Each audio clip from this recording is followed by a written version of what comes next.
Hi guys, welcome back to my XPS guide. Now I'm gonna review Neo Vision Physalis. So let's start from her stats. Like you can see that her stats is amazing, especially in terms of offensive, because like you can see that she gets maximum true dual wield magic on her Brave Shift form, and yes, only 190% magic boost. But if you take a look on the base magic stats, 438. It is much higher compared to usual magic number you get for a mage. So yes, it's pretty strong, but again, the things I don't like is her survivability. Like you can see that her defense and spirit are quite low, especially when you compare her to Ibarra. Okay, Ibarra gets 70% defense and spirit, while she doesn't have defense boost and only 20% spirit. So be careful when you use her because of that low defense spirit, and remember she doesn't have fatal damage protection. So yes, be careful. And yes, basically what makes normal and Brave Shift form difference is simply killer. Okay, she has same killer on both normal and Brave Shift, but the Brave Shift form has 25% better demon killer, so I don't think that's really important.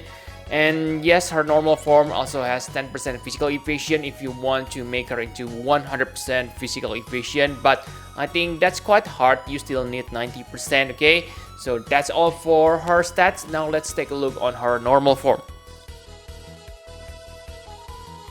So she is a mage, so she is Chaos Wave Awakened Chainer. For normal form, she can chain with Ice and Wind element, which is nice, two elements.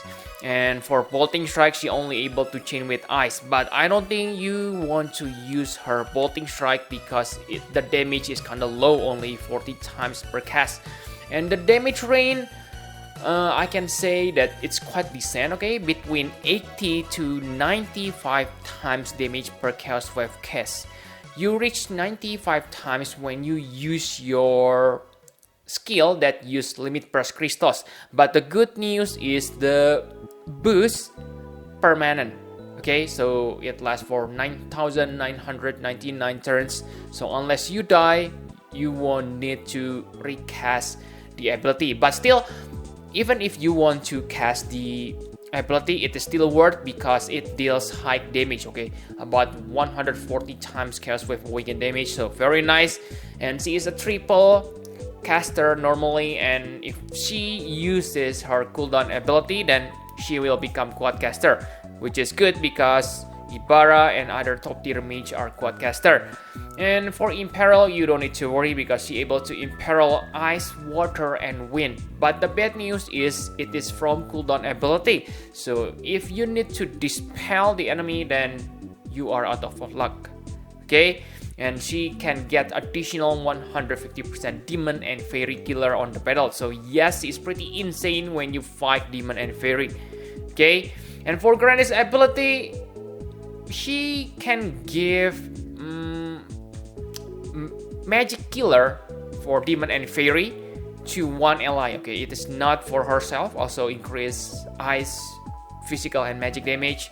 But since the killer only for magical attacker, I don't think this is good for physical attacker. But yes, I can say pretty good. Okay, because that means she can bring any mage and make them strong demon and fairy killer.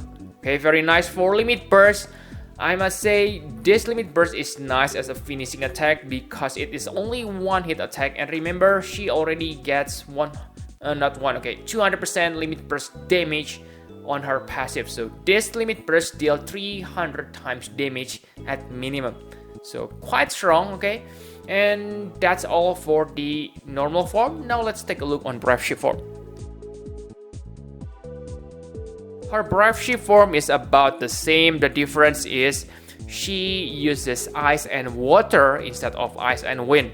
Okay, but remember this Brave Shift only lasts for 2 turns, so if you need to use water element, then you are kinda out of luck because remember you can only use water element for 2 turns and then revert back to normal form and then wait again until you can back to Brave Shift form. Kinda bad design in my opinion. I think they should make her Brave Shift form permanent, but yeah, that's the fact. And on this form, the good thing about her is she has 150% limit burst damage and 15% ice damage boost. And the good news is the buff lasts for 4 turns. The cooldown is also 4 turns, but yes, it is unlike old Neo Fusion characters. If you remember, the LB damage boost only lasts for 2 turns, so you need to be in hurry using your limit burst. For Physalis, she has quite a long time, okay, 4 turns. So yes, if you remember that her normal limit burst is also quite nice with this 150% limit burst damage. Her normal LB can deal nice damage. And her grandest ability, it guarantee you to be able to use her limit burst every turn because it will refill your limit burst for 3 turns. Okay, very nice. Only applicable for 2 times, but it is basically, it refills your limit burst gauge 2 times, so you can use 4 limit bursts when use this. Okay, very amazing. And this limit burst deals a little bit better damage, 110 times instead of 100 times. But yes, like you can see that the damage is quite amazing. If you're able to max her limit burst damage passive, then she can reach 450% limit burst damage. That means 605 times damage. Quite high. And remember, she has 200% change damage modifier. So yes, amazing. But again, I'm not bad mouthing about her. She is pretty amazing finisher, only 1 hit, very easy to land. But if you already have Ibarra, then let me tell you that based on my calculation, Ibarra is better.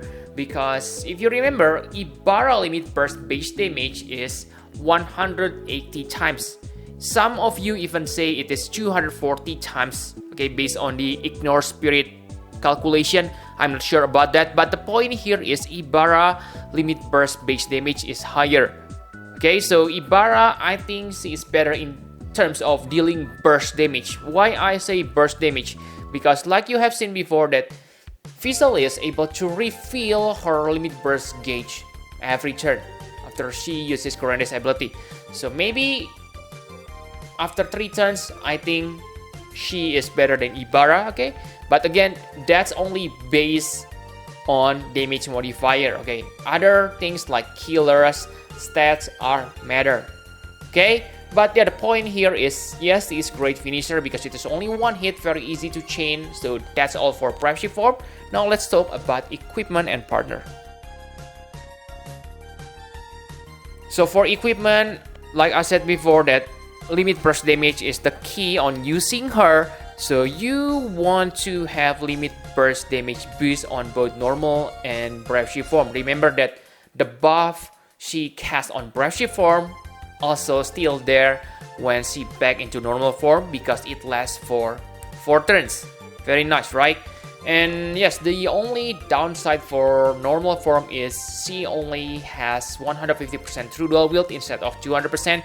But again, because of that, she can take full advantage of trance power. It is Kuja Trustmaster reward.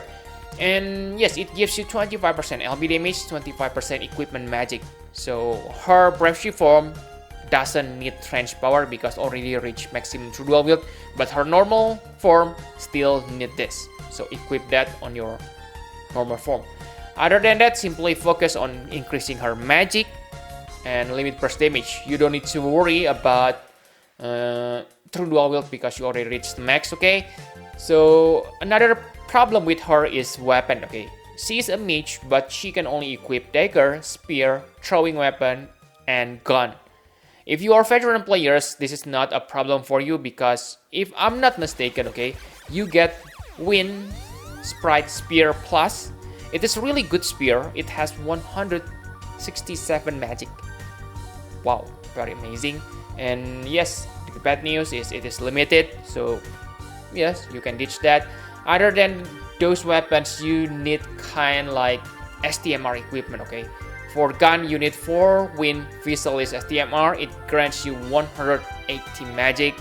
For dagger, you can get it from Benevolent Beauty Ram STMR. It gives you 171 magic and 120 spirit, which is useful for her survivability. Okay, so that's for equipment. Now for partner. Okay, so she able to chain with ice, water, and wind chaos wave awaken. And yes, I cannot remember Neo-Vision Mage who also chain with those elements. What I can remember is only Neo-Vision Soul. So Soul can chain with ice element. Okay, so very nice. For other, yes, I think you can only use her as a finisher. Okay, for Chaos Wave Awakened partner, because the elements are not the same, maybe not that good. Okay, but for Physalis value comes in terms of limit burst finisher. So I think you should prioritize that instead of Chaos Wave Awakened. Okay, because you have seen before that limit burst damage is insane, 605 compared to her, let's say, quad cast Chaos Wave Awaken only about 300-400 times damage. It is obvious you want to use her limit burst. Okay, so that's all for equipment and partner. My conclusion for Neo-Vision Physalis, I must say that she is nice chainer, Chaos Wave Awaken, and nice finisher. Okay, very nice. She also has nice, good innate stats. Also, yeah, her damage modifier is also very good. But the only problem is we have Ibarra. And yes, you have seen before that Ibarra based limit burst damage is better. So in the end, if they able to reach same amount of limit burst damage boost, of course the winner is gonna be Ibarra. So I'm not talking about Physalis has 200% limit burst damage passive, etc. Okay, I know in terms of stats I can say maybe Physalis is better in terms of offensive, okay, but yeah, I simply talk about damage modifier here. Okay, and yes, the things I don't like about her is her Trust Master Reward and STMR. I think they are bad. First, the Trust Master Reward. It grants you 30% attack and magic. Sure, it sounds great, okay, for hybrid characters, but which hybrid character used gun? I really cannot remember, okay. And why she gets attack boost? Kinda strange in my opinion. Sure, it can be used by your gun users. It becomes 60% attack boost, but I don't think you should search for this. I mean, chase her only because Trust Master Reward. It is kind of bad in my opinion. And for the STMR, again, maybe you are not agree with me. I know that Magic Spirit Killer is amazing, okay, because on this meta, killer is really important. But the point here is this accessory gives you attack and magic boost. Why the Spirit Killer only grant for magic attack? That's kinda unacceptable. Okay, I hope they give it for both physical and magic. In that case, this is good. But at this point, I don't think it is that good, okay? Only for one type and also magic. So yes, unless you are really rich, then I suggest you not to use your STMR Moogle for her. Okay, simply wait until you able to make her into X+2. And yes, that's it. For Vision card, again, sorry, I don't like this Vision card at all. Sure, it is nice, it can be used by physical and magical attacker, okay? It grants increase for both attack and magic. But again, for ability, you need to equip gun. For physical attacker, it is not a big problem, okay? But for mage, which mage use gun? Only herself, right? And it's only 20%, so very low boost, I must say. Another good thing is the level 10 ability, it applies to Final Fantasy Brave Exvius characters. Like you know that, yes, this game is FFBE, so sure, there are lots of FFBE characters on this game. So that means it can be used by lots of characters. So pretty good, right? But overall, I don't think this Vision card is a must-have, something that must-have, okay? So yeah, I think that's all you need to know about Neo-Vision Physalis. Thank you very much for watching. Please hit the like button and subscribe to my channel for more Final Fantasy Brave Exvius guide. Bye bye guys!